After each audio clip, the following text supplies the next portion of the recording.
चलो good evening class, कैसे हो सभी लोग। गुड इवनिंग, सत श्री अकाल, आदाब, अस्सलाम वालेकुम। सभी को अपने अपने तरीके से एक्सेप्ट कर लीजिएगा, है ना। चलो, हाउ आर यू एवरीवन, कैसे हो, सब बढ़िया है। Wait a minute, I am confused, what happened, this is row, fine, okay, it's okay, fine now, okay. So हमारा यहाँ पर इकोनॉमिक चल रहा था। इकोनॉमिक्स में हमने पढ़ लिया था, मुद्रास्फीति पढ़ लिया था, और स्फीति ये मतलब डिफ्लेशन पढ़ लिया था, स्टैगफ्लेशन पढ़ लिया था, है ना। इसके बाद इन्फ्लेशन के जो टाइप्स होते हैं वो पढ़ लिए थे। उसमें हमने मांग जनित मुद्रास्फीति भी पढ़ ली थी, और जो है लागत जनित भी पढ़ लिया था। ठीक है, ये दो हो गए थे। उसके टाइप्स के साथ ही हमने पढ़ लिया था यहाँ पर। ठीक है, टाइप्स के साथ ही उसमें पढ़ लिया था। जैसे काला धन, है ना, काला धन। इसके बाद अगर सरकार व्यय ज़्यादा करेगी तो क्या होगा, लोगों के पास पैसा ज़्यादा हो जाएगा, जिससे डिमांड जो है वो बढ़ जाएगी, और क्या है, इन्फ्लेशन उत्पन्न हो जाएगा। ठीक है, इस प्रकार से फॉरेन रिजर्व, फॉरेक्स रिजर्व अगर ज़्यादा बढ़ जाएगा तो भी क्या है, मनी सप्लाई ज़्यादा हो जाएगी, जो महंगाई उत्पन्न हो जाएगी, इन्फ्लेशन उत्पन्न हो जाएगा। ठीक है, तो ये अलग अलग प्रकार के टाइप्स हमने पढ़े थे। तो टोटल 3 प्रकार के हमने पढ़े थे। ठीक है, उसमें से तीसरा आज हम यहाँ पर डिस्कशन करेंगे। निर्मित मुद्रास्फीति के बारे में हम बात करेंगे, इसके बारे में हम बात करेंगे, निर्मित मुद्रास्फीति के बारे में हम बात करेंगे। चलो आगे देखते हैं। निर्मित मुद्रास्फीति, निर्मित मुद्रास्फीति क्या होता है। जैसे सपोज कीजिए हमने जो है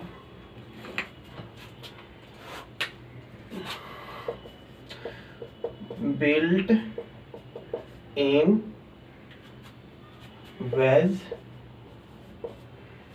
in wage, fine, price inflation,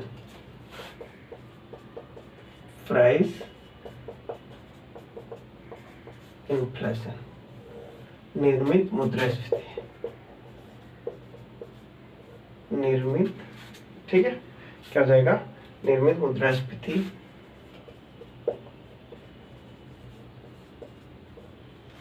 ठीक है, निर्मित मुद्रास्फीति। ठीक है,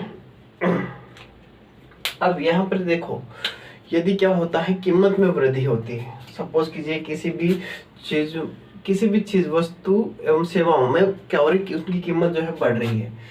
वस्तु एवं सेवाओं की कीमत क्या हो रही है, बढ़ रही है, ज्यादा हो रही है। ठीक है, कब कीमत ज्यादा हो रही है तो क्या होगा, जो मजदूर श्रम लोग हैं, ठीक है, जो मजदूर लोग हैं वो अपनी मजदूरी को बढ़ावा करेंगे। ठीक है, मजदूरी बढ़ाने पर जोर करेंगे। ठीक है, मजदूरी, अधिक मजदूरी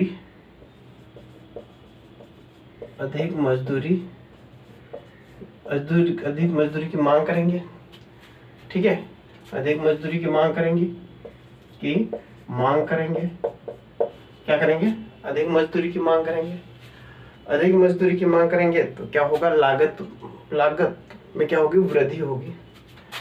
लागत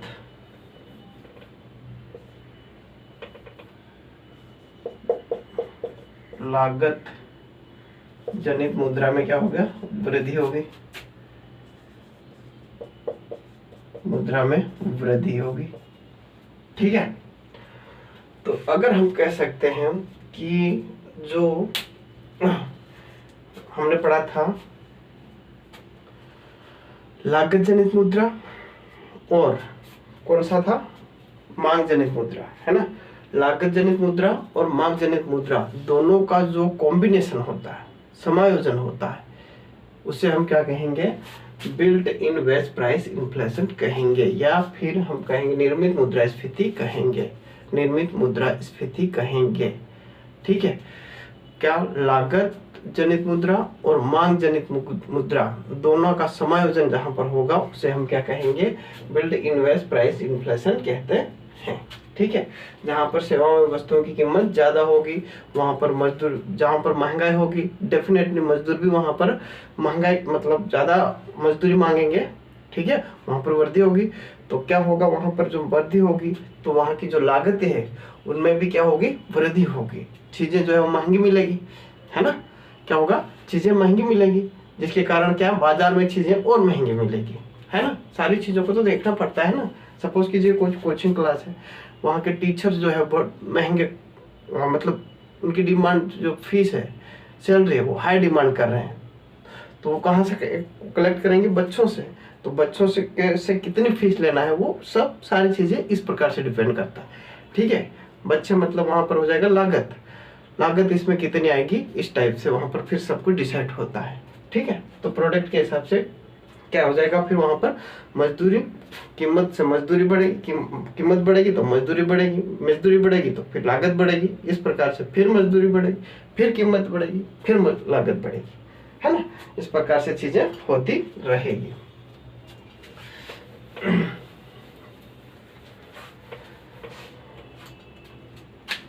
ठीक है, तो कीमत बढ़ेगी, कीमत बढ़ेगी तो मजदूरी भी बढ़ेगी, मजदूरी भी क्या होगी, बढ़ेगी, है ना। कीमत बढ़ेगी तो मजदूरी भी बढ़ेगी, और जो है फिर कीमत बढ़ेगी, फिर मजदूरी बढ़ेगी, फिर मजदूरी क्या होगी, बढ़ेगी, है ना, फिर मजदूरी बढ़ेगी, फिर कीमत बढ़ेगी। इस प्रकार से ये कारवां पूरा चलता रहेगा, क्या करेगा, चलता रहेगा, ठीक है। चलो, ये हो गया हमारा थर्ड पॉइंट जो था, वो बस इतना ही था, ज्यादा कुछ इसमें खास नहीं था।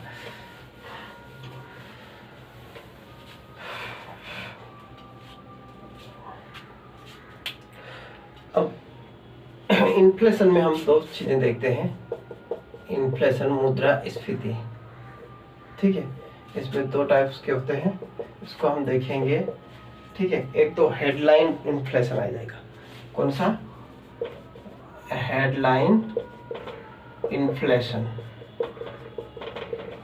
और ये हो जाएगा हमारा कोर इन्फ्लेशन, कोर इन्फ्लेशन आ जाएगा, ठीक है, ठीक है, कोर इन्फ्लेशन आ जाएगा। सभी प्रकार की, देखो हेडलाइन इन्फ्लेशन क्या कहता है, सभी प्रकार की वस्तुएं एवं सेवाओं की कीमतों में वृद्धि होना, क्या हो जाएगा, सभी प्रकार की, मतलब हाँ, सभी प्रकार की वस्तु एवं सेवाओं की कीमतों में वृद्धि होना क्या कहलाता है, हमारा हेडलाइन इन्फ्लेशन कहलाता है, हेडलाइन इन्फ्लेशन कहलाता है। सभी प्रकार की कीमतों, सभी प्रकार की वस्तु एवं सेवाओं की कीमतों में वृद्धि होना क्या कहलाता है, हेडलाइन इन्फ्लेशन कहलाता है, ठीक है। यहाँ पर इसमें खाद्यान्न पदार्थों की भी जो है उसमें भी वृद्धि होती है, ठीक है। क्या हो जाएगा, खाद्यान्न एवं ईंधन पदार्थों में भी की कीमतों में भी जो है वो वृद्धि होती है। सो हॉट, तो क्या आ जाएगा, हेडलाइन इन्फ्लेशन, सभी प्रकार की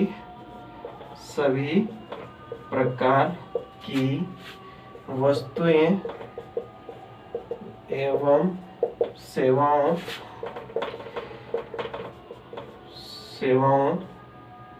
की कीमतों में वृद्धि, ठीक है, वृद्धि क्या कहलाएगा, हेडलाइन इन्फ्लेशन कहलाएगा, ठीक है। इसमें दूसरा आ जाएगा, इसमें खाद्यान्न एवं ईंधन पदार्थों, खाद्यान्न एवं ईंधन पदार्थों की कीमतों को भी शामिल किया जाता है, पदार्थों की कीमतों को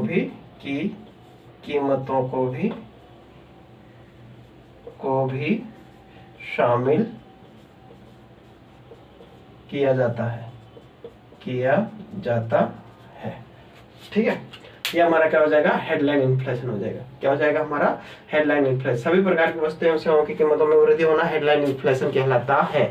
गॉट इट, सभी प्रकार की वस्तु एवं सेवाओं की कीमतों में वृद्धि होना हेडलाइन कहलाता है। इसमें खाद्यान्न एवं ईंधन पदार्थों की कीमतों में वृद्धि होना भी होता है, ठीक है, वृद्धि होती शामिल है।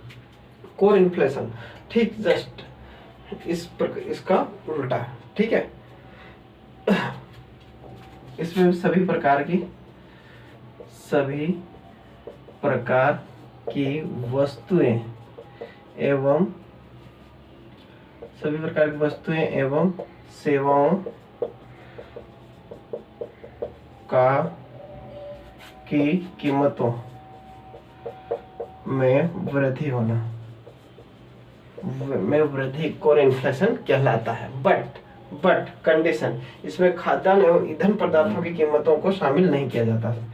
ये इसमें डिफरेंस है। इसमें खाद्यान्न एवं ईंधन पदार्थों की कीमतों को शामिल नहीं किया जाता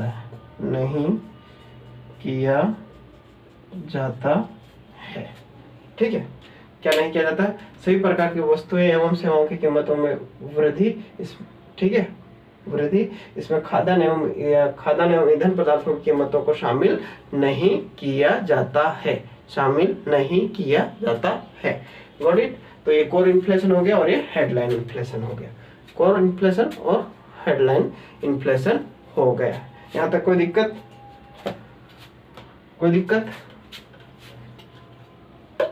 ठीक है।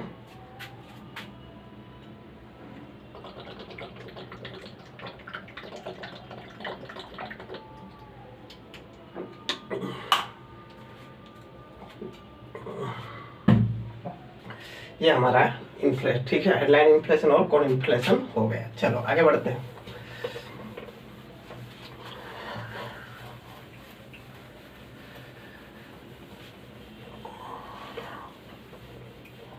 स्क्यूफ्लेशन, ठीक है, अगला हमारा आ जाएगा स्क्यूफ्लेशन।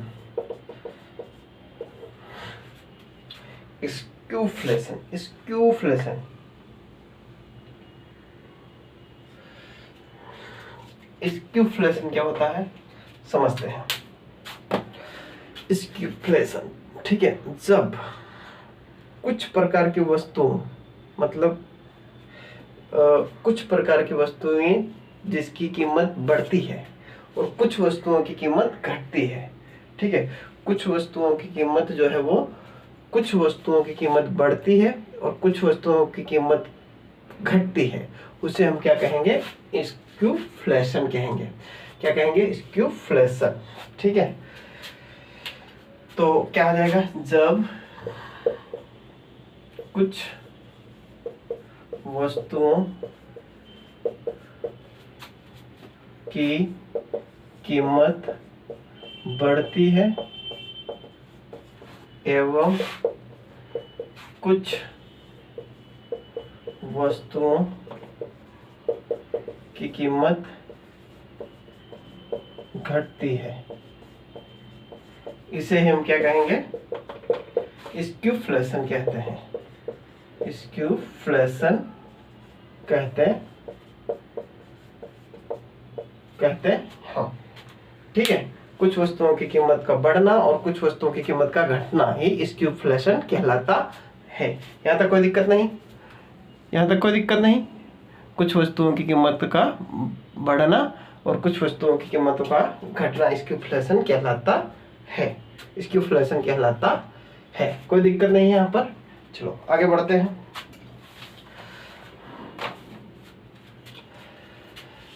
ये हो गया हमारा स्क्यूफ्लेशन। अब हम बात करते हैं यहाँ पर फिलिप्स कर्व।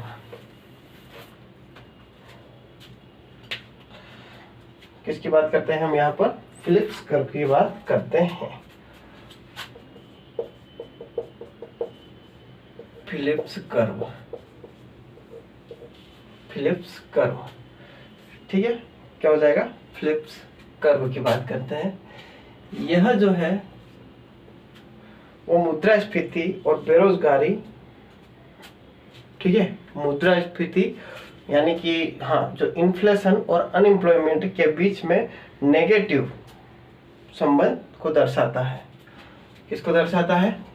नेगेटिव संबंध को दर्शाता है। सपोज कीजिए, इसको ग्राफ के दोबारा समझते हैं। ओ माय गॉड, ये हमारा क्या हो जाएगा, ग्राफ हो जाएगा। ठीक है, क्या हो जाएगा, ग्राफ 0x y। ठीक है, और सपोज कीजिए ये हमारा अनएम्प्लॉयमेंट है, यानी कि बेरोजगारी, अनएम्प्लॉयमेंट, और ये हमारा है इन्फ्लेशन, और ये हमारा क्या है, इन्फ्लेशन। अनएम्प्लॉयमेंट और इन्फ्लेशन, अनएम्प्लॉयमेंट और इन्फ्लेशन, है ना। तो क्या होगा, अगर इन्फ्लेशन बढ़ेगी, ये हमारा क्या है, फिलिप्स कर्व, ये क्या है हमारा, फिलिप्स कर्व है। ठीक है, जब इन्फ्लेशन ज्यादा होगा तो बेरोजगारी कम होगी, मतलब महंगाई ज्यादा होगी तो बेरोजगारी क्या होगी, कम होगी। और जब महंगाई यानी इन्फ्लेशन कम होगा तो बेरोजगारी जो है वो ज्यादा हो जाएगी, बेरोजगारी क्या हो जाएगी, ज्यादा हो जाएगी।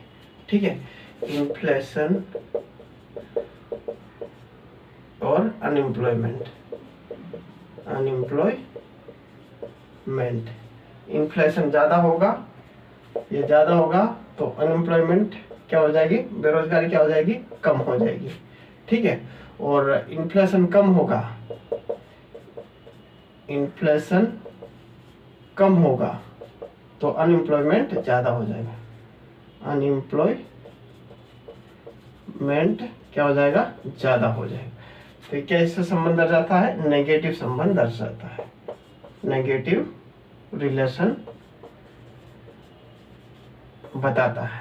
ठीक है, किसके बीच में, इन्फ्लेशन और अनएम्प्लॉयमेंट के बीच में। ठीक है, relation between inflation and, negative relation between inflation and unemployment, negative relation between inflation and unemployment.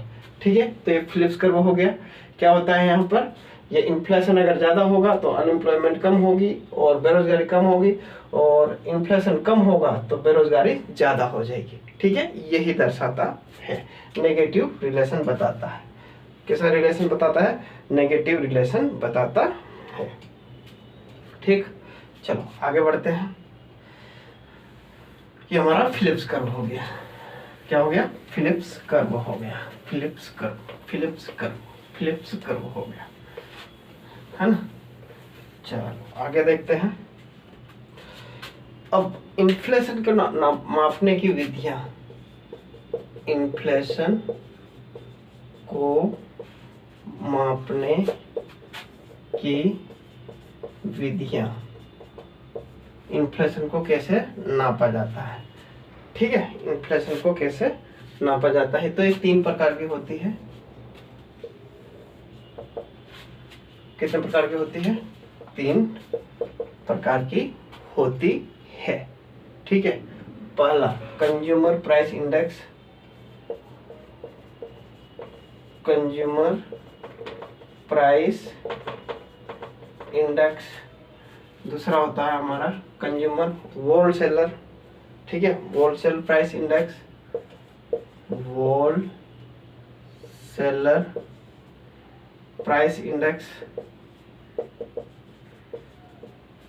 ठीक है, और ये हमारा हो जाएगा डिफ्लेक्ट, कौन सा हो जाएगा, जीडीपी डिफ्लेक्टर,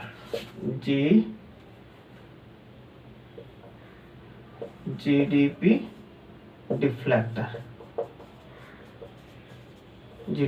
डिफ्लेक्टर। ठीक है, यहाँ पर कंज्यूमर प्राइस इंडेक्स का क्या हो जाएगा, यहाँ पर उपभोक्ता कीमत सूचकांक, उपभोक्ता कीमत सूचकांक।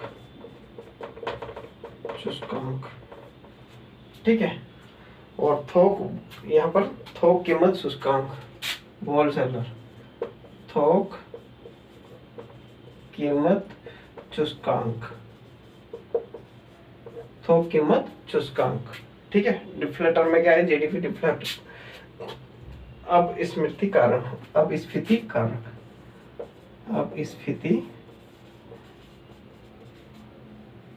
कारक। ठीक है, उपभोक्ता कीमत सूचकांक क्या होता है, इसके बारे में हम बात करेंगे। इसको हम शॉर्टकट में सीपीआई कहते हैं। क्या कहते हैं, खास तो ये दो मेन है, ठीक है। इसको हम शॉर्टकट में सीपीआई कहते हैं और इसको डब्ल्यूपीआई बोलते हैं, डब्ल्यूपीआई बोलते हैं, ठीक है, डब्ल्यूपीआई बोलते हैं, ठीक है। यहाँ तक कोई दिक्कत नहीं। चलो wait a minute. Consumer price index हो गया, उपभोक्ता सूचकांक कीमत हो गया और होलसेल प्राइस हो गया, ठीक है, कोई दिक्कत नहीं यहाँ पर। चलो आगे देखते हैं।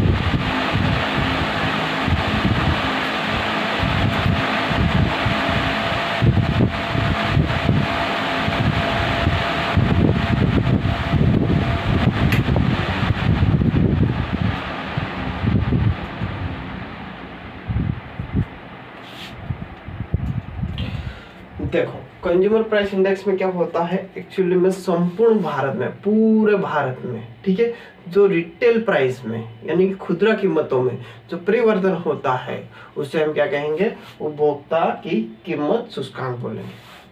क्या कहेंगे, उपभोक्ता, संपूर्ण भारत की जो खुदरा कीमतें होती है उनमें परिवर्तन होना क्या कहलाता है, उपभोक्ता कीमत सूचकांक कहलाता है, ठीक है। थोक कीमत सूचकांक का भी यही होगा, संपूर्ण भारत में थोक कीमतों में जो परिवर्तन होता है उसे हम क्या कहेंगे, थोक कीमत सूचकांक कहते हैं, ठीक है। थोक कीमतों में होने वाला परिवर्तन, ठीक है, थोक कीमतों में क्या हो जाएगा, होने वाला परिवर्तन क्या कहलाता है,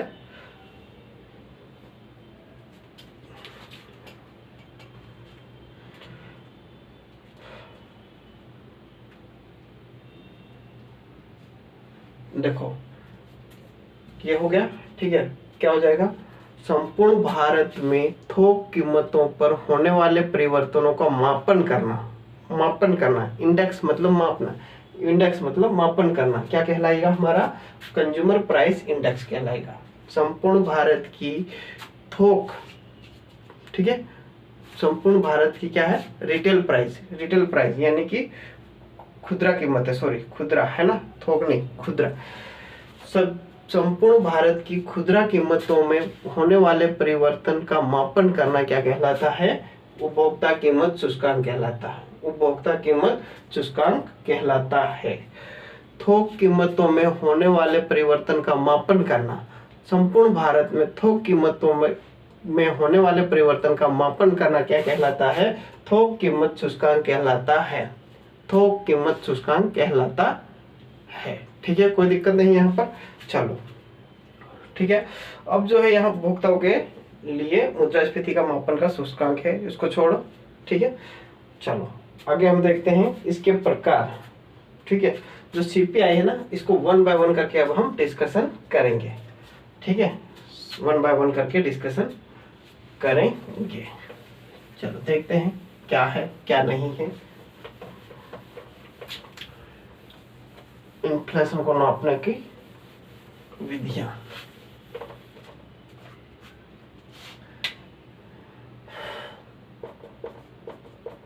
इन्फ्लेशन मापन, मेजरमेंट जिसको बोलते हैं, क्या बोलते हैं, मेजरमेंट, ठीक है। ये सीपीआई, चलो इसका पूरा फॉर्म बोलो तो, और ये डब्ल्यूपीआई, सीपीआई और डब्ल्यूपीआई सब ठीक है ना। अब यहाँ पर खुदरा कीमत हो, खुदरा कीमत मतलब रिटेल प्राइस, जो प्राइस उत्पादक पर, जो प्रोड्यूस पर क्या हुआ लिखा हुआ आती है वो, ठीक है। खुदरा प्राइस हो रही है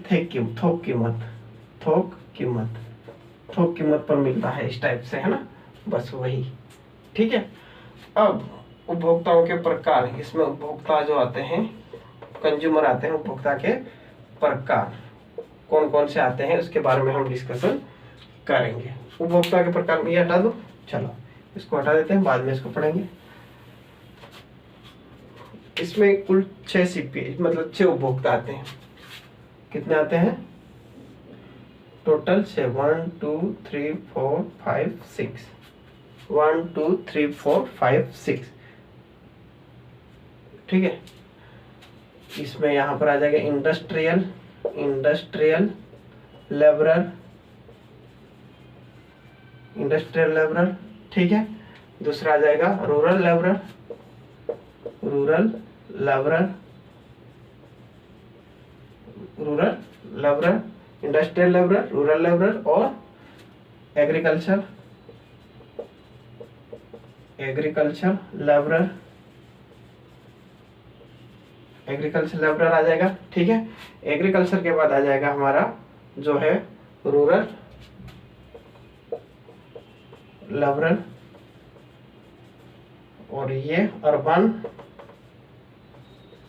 अर्बन लेबरर और ये रूरल प्लस अर्बन लेबरर, ठीक है। इसमें उपभोक्ता के जो प्रकार है वो कितने हैं, कंज्यूमर के कितने टाइप्स है, इसमें 6 टाइप्स है। कितने हैं? 6। इंडस्ट्रियल लेबरर, रूरल लेबरर और एग्रीकल्चर लेबरर, रूरल लेबरर और अर्बन लेबरर, और ये रूरल प्लस अर्बन दोनों क्या है यहाँ पर कंबाइंड लेबरर है, कंबाइंड है। कैसे है? कंबाइंड है, ये कंबाइंड है। कैसे है? कंबाइंड। इसका जो मापन है, इन सभी का मापन कौन करता है? NSO। कौन करता है? NSO, national statistics office, national statistics office, NSO, national statistics office जो है इनका मापन करता है, इनका मापन करता है। कोई दिक्कत नहीं यहाँ पर। इन्फ्लेशन, CPI, खुदरा कीमतों में कोई दिक्कत नहीं है। चलो ठीक है, इसका मापन कौन करता है? NSO, जिसकी स्थापना 23 मार्च 2000 कब हुई थी? 23 मार्च 2019, 23 मई 2019 को हुई थी। 23 मई हुई थी, ठीक है। इसका मंत्रालय कौन सा है? सांख्यिकी एवं कार्यान्वयन मंत्रालय। किसके द्वारा मापन किया जाता है? सांख्यिकी एवं कार्यान्वयन मंत्रालय के द्वारा ये जो है वो मापन किया जाता है। WPI का मापन कौन करता है? तो जो है वो वाणिज्य एवं औद्योगिक मंत्रालय करता है, वाणिज्य एवं औद्योगिक मंत्रालय करता है, ठीक है। ये CPI के बारे में हो गया, industrial, rural, agriculture, rural, urban और रूरल प्लस अर्बन, ठीक है।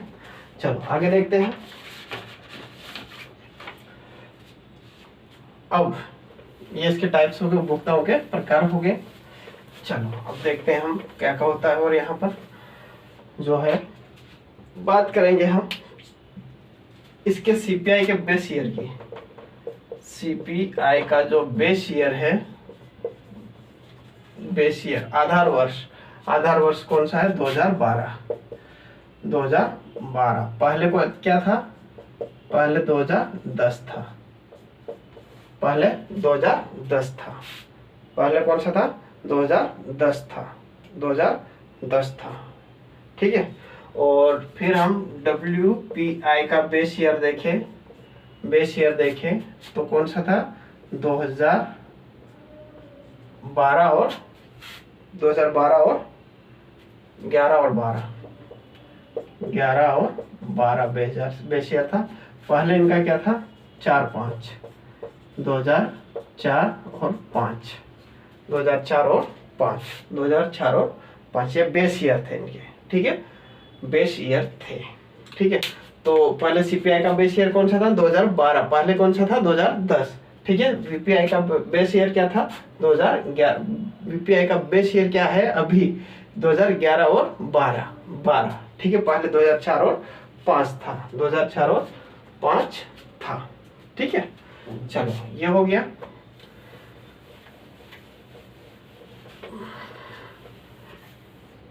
अब जो है इसमें कितने आइटम्स आते हैं, नंबर ऑफ आइटम, ठीक है। CPI में कितने आइटम आते हैं? नंबर ऑफ आइटम मतलब मंदों की संख्या, मंदों की संख्या, मदों की संख्या, मदों की संख्या, ठीक है। क्या आ जाएगा? मदों की संख्या, मदों की संख्या, मदों की संख्या, मंदो तो फिर वो हो जाएगा मंदों की संख्या, ठीक है। तो अगर हम बात करें रूरल में, तो रूरल में जो है वो रूरल एरिया में क्या आ जाएगा? इनकी संख्या कितनी है? रूरल में 448, अर्बन में कितने हो जाएंगे 460 इनकी संख्या है 460। गुड्स और सर्विस कितने हैं गुड्स एंड सर्विस वस्तु एवं सेवाओं की संख्या कितनी है और गांव में वस्तु एवं सेवाओं की संख्या 400 वस्तुएं एवं सेवाओं की संख्या कितनी है 448। अर्बन में वस्तु एवं सेवाओं की संख्या कितनी है 460। ठीक है सीपीआई के अंदर ये संख्या आइटम नंबर है कितने सीपीआई में कितने आइटम आ सकते हैं। तो गांव में कितने 448 है और अर्बन में कितने हैं 460 है 460 है। ठीक है यहाँ तक कोई दिक्कत नहीं है। चलो आगे हम देखते हैं।